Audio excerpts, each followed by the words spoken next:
সুপ্রিয় দর্শকবৃন্দ, Latin America calling you YouTube চ্যানেলে আপনাদেরকে স্বাগতম জানাচ্ছি। আমি অমর চাঁদনাথ। দর্শকবৃন্দ, আমি যে জায়গায় দাঁড়িয়ে আছি এটা হচ্ছে লাপাস সিটি, বলিভিয়ার ক্যাপিটাল সিটি। আপনারা হয়তো জানেন অনেকেই যে লাপাস হচ্ছে পৃথিবীর উচ্চতম রাজধানী শহর। তো আপনারা দেখতে পাচ্ছেন হয়তো আমার পিছনে কেবল কার। এই লাপাজের সবচেয়ে আকর্ষণীয় বিষয় হচ্ছে কেবল কার। তো এখানে দুইটা শহর কাছাকাছি, একটা হচ্ছে এল আলতো আর একটা হচ্ছে লাপাস। তো এল আলতো হচ্ছে খুব উপরে, পর্বতের উপরে, আর লাপাসটা হচ্ছে পর্বতের পাদদেশে। তো উপরের নিচে ওঠার জন্য এখানে ওই কেবল কারটা খুব ব্যবহৃত হয়। এখানে কেবল কারটা ওই বাংলাদেশ ভারতের মাইক্রোবাসের মতোই খুব অ্যাভেলেবল। তো আপনাদেরকে দেখাচ্ছি, আশা করি সঙ্গে থাকবেন আর যে আমার ভিডিওটা শেয়ার করে রাখবেন এবং সাবস্ক্রাইব রাখবেন। ধন্যবাদ।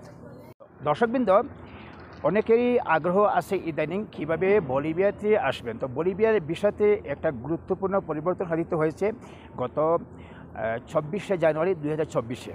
তো এই বিষয়টা হচ্ছে বলিভিয়ার বিষয় এখন আপনি দুই জায়গাতে নিতে পারেন। একটা হচ্ছে বলিভিয়ার কনসুলেট বা এমবেসি, আর একটা হচ্ছে বলিভিয়ার ইমিগ্রেশন ডিপার্টমেন্ট থেকে। তো অনেকেই হয়তো জানেন না যে কত সহজ বলিভিয়ার বিষয় নেওয়া। তো এই ব্যাপারটা সহজ কি কঠিন সেটা আমি বলি আপনাদের কাছে। কারোর কাছে কঠিন হতে পারে। কঠিন হবে যদি আপনার কোনো লোকজন বলিভিয়াতে না থাকে, তাহলে কঠিন হবে। কারণ প্রথম অংশ হচ্ছে বলিভিয়ার এমবেসি থেকে ভিসা নেওয়ার। যদি আপনি থাকেন বাংলাদেশে, তাহলে আপনি ভারত থেকে ভিসা নিতে পারবেন। তবে অনেকেই জানেন যে বলিভিয়ার ভিসা নেওয়া এখন কিন্তু অনেক জটিল হয়ে গেছে। আগের মতো অ্যাপ্লাই করলেই আর ভিসা দেয় না। এখন ভিসা দিতে হলে এমবেসি যেতে হবে, ইন্টারভিউ দিতে হবে। ইন্টারভিউতে কনসুলার মহোদয় সন্তুষ্ট হলে ভিসা দিবেন। সেই ক্ষেত্রে আরও অনেক বিষয় জড়িত আছে। যদি আপনার কোনো ট্রাভেল হিস্ট্রি ভালো না থাকে, তাহলে ভিসা পাওয়ার পসিবিলিটি একেবারেই কমে যায়। কারণ বর্তমানে বলিভিয়াতে শত শত টুরিস্টরা আসতেছে পৃথিবীর বিভিন্ন দেশ থেকে। তো আমি এখন লাপাজে আসি, দেখলাম যে প্রত্যেক টুরিস্ট স্পটে কিন্তু প্রচুর সংখ্যক মানুষের ভিড়। বিশেষ করে ইউরোপিয়ান আমেরিকানরা, এশিয়ার লোক খুব পাই নাই। গতকালকে পেয়েছিলাম প্রায় 10-12 জন ভারতীয়, ওনাদের ওই সাউথ ইন্ডিয়ান। তো ওনারা বলল যে ওনারা ভিসা নিচ্ছে এমবেসি থেকে, কিন্তু দেখা যায় যে ওই ইমিগ্রেশন থেকে ভিসা নেওয়াটা ওটা জটিল হয়ে পড়ে। তো আমি বলতেছি কীভাবে ভিসা নেবেন। তো দর্শকবৃন্দ, ওই যে সেকেন্ড অপশনটা হচ্ছে কীভাবে ভিসা নেবেন বলবে ইমিগ্রেশন থেকে। এটা কিন্তু খুব গুরুত্বপূর্ণ এবং প্রচুর মানুষ, ভিজিটর্সরা এই বিষয়টা ব্যবহার করতেছে। তো এই বিষয়ের যে সারমর্মটা হইতেছে, এটা শুধুমাত্র ভিজিটর্স ভিসা বা ট্যুরিস্ট ভিসা। এটা কোনো ওয়ার্ক পারমিট ভিসা নয় এবং এটা কোনো স্টুডেন্ট ভিসা নয়, এটা কোনো রেসিডেন্স পারমিট নয়। একমাত্র ভিজিটর্সের জন্য এই বিষয়টা অ্যাপ্লিকেবল। এই বিষয় করার জন্য যে বিষয়টা হচ্ছে, প্রথমে বলিভিয়ান কোনো স্পন্সর থাকতে হবে বা ইনভাইটর থাকতে হবে। যিনি আপনাকে ইনভাইট করবেন তিনি বলিভিয়ান নাগরিক হতে পারেন অথবা কোনো বিদেশি নাগরিক হতে পারে। বিদেশি নাগরিক হতে হলে ওনার রেসিডেন্স পারমিট থাকতে হবে বলিভিয়াতে। এবং আরও কিছু গুরুত্বপূর্ণ ডকুমেন্ট লাগবে। যিনি ইনভাইট করবেন ওনার বাড়ি থাকতে হবে। যদি বাড়ি না থাকে নিজের, তাহলে একদম ওই আরিয়েন্দা বলা এখানে বাংলাতে বলে বাড়াকৃত, কিন্তু বাড়া কাগজ থাকতে হবে। ভাড়া যে নিছেন উনি কন্ট্রাক্ট থাকতে হবে।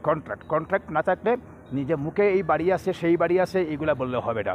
তারপরে ওনার নামে পানির বিল এবং ইলেকট্রিক বিল থাকতে হবে, অর্থাৎ প্রমাণ করতে হবে উনি সেই এলাকার অন্ততপক্ষে 1 বছরের স্থায়ী বাসিন্দা। না হলে হুড়ে থেকে কিন্তু করা যাবে না।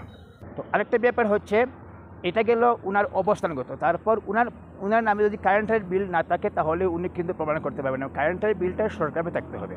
তারপর ওনার ব্যাংকে টাকা থাকতে হবে, অর্থাৎ উনি কোনো না কোনো কাজে এখানে থাকতে হবে, ব্যস্ত রাখতে হবে। যদি উনি বলেন যে আমি বেকার, আমি তো আনএমপ্লয়েড, আমি রাজনীতি করি, নেতা ফেতা, এইগুলো হবে না।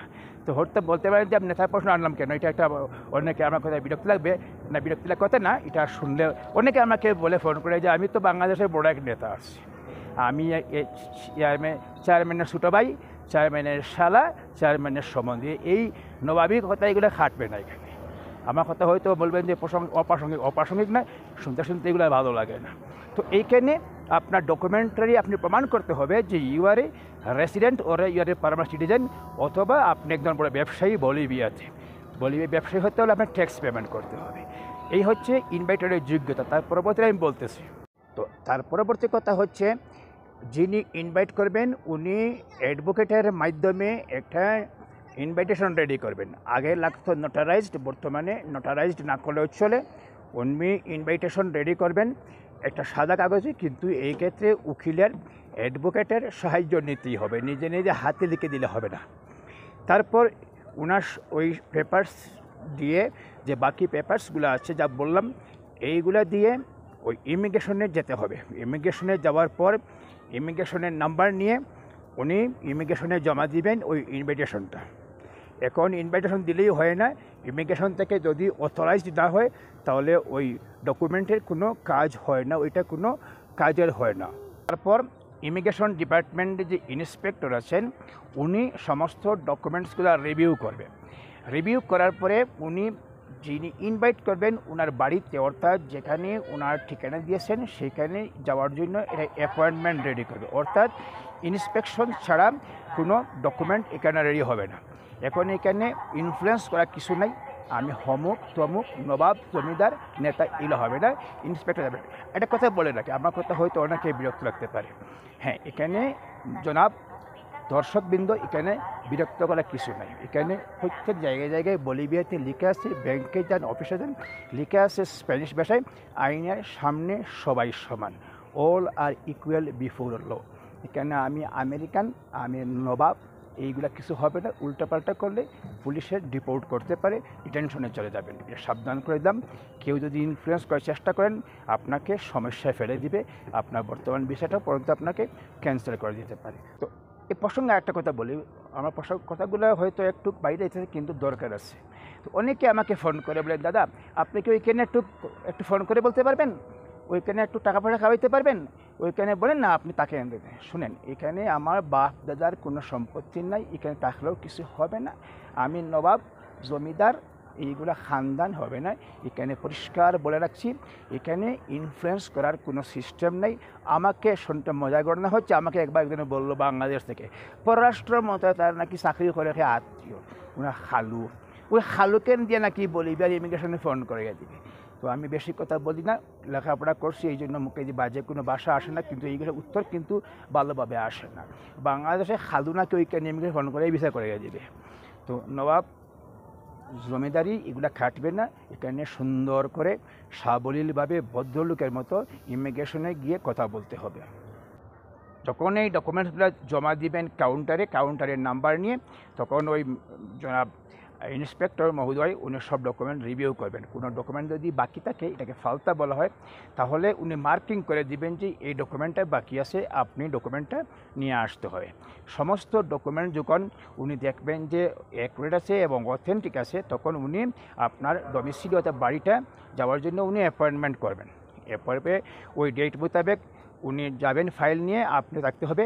সমস্ত ডকুমেন্ট অথেন্টিক হবে, অর্থাৎ কোন ব্যাপারটা বলতেছিলাম, আপনি থাকেন ডোমিসাইল অর্থাৎ যেখানে থাকবেন, যেখানে অ্যাড্রেস প্রুফ যাকে বলে, অ্যাড্রেসে ওই অ্যাড্রেস যখন সঠিক হবে তখন তিনি কেউ করবেন, ডকুমেন্টকে অ্যাপ্রুভ করবেন, প্রাইমারি অ্যাপ্রুভ করার পরে বলবেন আপনাকে ব্যাংকে টাকা জমার জন্য ফি আছে, একটা ফি জমা দিয়ে বলবেন। ওই ডকুমেন্টসগুলো নিয়ে আপনি এখানে আছে বাঙ্কো ইউনিয়ন হয়, ব্যাংকের নাম ইউনিয়ন ব্যাংক, এখানে বলে বাঙ্কো ইউনিয়ন।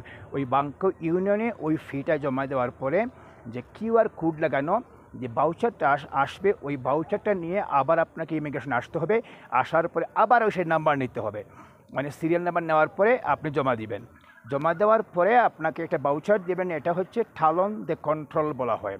ঠালন দ্য কন্ট্রোলের মানে হচ্ছে আপনি যে ডকুমেন্ট জমা দিয়েছেন, রিসিভ করছেন এই ডকুমেন্টটা। তো যা বলছিলাম, পরবর্তীতে কি হবে, ওই ঠালন দ্য কন্ট্রোল যখন পেয়ে যাবেন, আপনাকে বুঝতে হবে আপনার বিষয় অ্যাপ্রুভ হয়ে গেছে।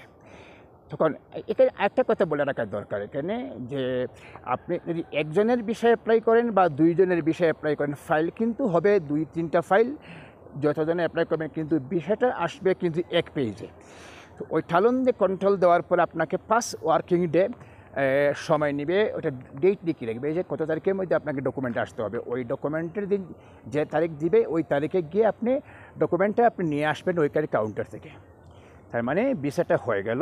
এখন ওই টিকিটটা কাটতে হবে, টিকিটটা কেটে রিটার্ন টিকিট কেটে আপনাকে বা যারা আসবেন তারা ট্রাভেল করতে পারবেন। এখন সবচেয়ে গুরুত্বপূর্ণ যে বিষয়টা রয়ে গেছে, এটা আপনাকে বলে ফেলি যে টিকিট লাগবে, রিটার্ন টিকিট, অর্থাৎ যেখান থেকে ডিপার্চার করবেন সেখান থেকে ডেস্টিনেশন অর্থাৎ বলিভিয়া এয়ারপোর্ট পর্যন্ত রিটার্ন কনফার্ম টিকিট থাকতে হবে এবং এই ডেটটা হতে হবে 1 মাসের মধ্যে। একসঙ্গে 6 মাস দিলে হবে না। অনেকে বললাম থাকবো তো 1 বছর করে ফেলি, এটা একটা পাগলামি। আপনাকে সবচেয়ে ভালো হচ্ছে 15 দিন থেকে 25 দিনের মধ্যে আপনাকে রিটার্ন ডেটটা দিয়ে দিবেন। তখন ওই রিটার্ন টিকিটের সাথে আরও কিছু ব্যাপার আছে। আপনাকে হোটেল কনফার্ম করতে হবে। হোটেল কনফার্ম করার পরে শুধু হোটেল কনফার্ম বলে হবে না, ওইটাকে রেজিস্ট্রেশন করতে হবে ইমিগ্রেশনের ওয়েবসাইট থেকে। অর্থাৎ আপনার যে স্টে থাকবে 10 দিন বা 15 দিন, পুরো সময়টা কিন্তু আপনাকে রেজিস্ট্রেশন করতে হবে ইমিগ্রেশনের সাইটে। ইমিগ্রেশনের সাইটে রেজিস্ট্রেশন না করলে কিন্তু এটা কোনো কাজে আসবে না। এবং পুরো সময়টা আপনি যদি 20 দিন থাকেন, ওই 20 দিনটাই কিন্তু হোটেল কনফার্ম করতে হবে। এখন আপনি থাকবেন 2 শহরে, ওই 2 শহরে থাকেন আর 3 শহরে থাকেন, ওই সবগুলা স্টে আপনাকে কনফার্ম করতে হবে, রেজিস্ট্রেশন করতে হবে ইমিগ্রেশন সাইট। এটা অনলাইনে করতে হয়। যখন আপনি রেজিস্ট্রেশন করে ফেলবেন হোটেলের কনফার্মেশনটা, তখন বাকি থাকলো কি আপনার ইন্স্যুরেন্সটা, ট্রাভেল ইন্স্যুরেন্স করতে হবে। অনেকে বলেন লাগে না, তো আমি আপনাকে বলবো আপনার সুন্দরভাবে আসার জন্য রেজিস্ট্রেশন করার দরকার। এখানে তর্ক করা কিছু, অনেকে বলে লাগে না, আপনি জানেন কোথেকে। যার ভালো লাগে না করেন না, ঠিক না? যার ভালো লাগে না কিছুই করার দরকার নাই, এখানে তর্ক করার দরকার নেই। তো দাদা বা দর্শকবৃন্দ যাই বলেন, অনেকে আমাকে বলেন যে এই লাগে না, এখানে তর্ক ঝগড়া আর এখানে মারামারি করার জন্য ভিডিও না। ভিডিওটা অনেকে ভালো লাগে, যার ভালো লাগে না দেখার দরকার না, এখানে তর্ক করার দরকার। আমাকে অনেকে বলে খুব ফাইনাল কোথায়, আরে বাবা যার দরকার নাই ভিডিও দেখেন না, একটু হলো। আমি এখান থেকে কোনো টাকা ইনকাম করি না।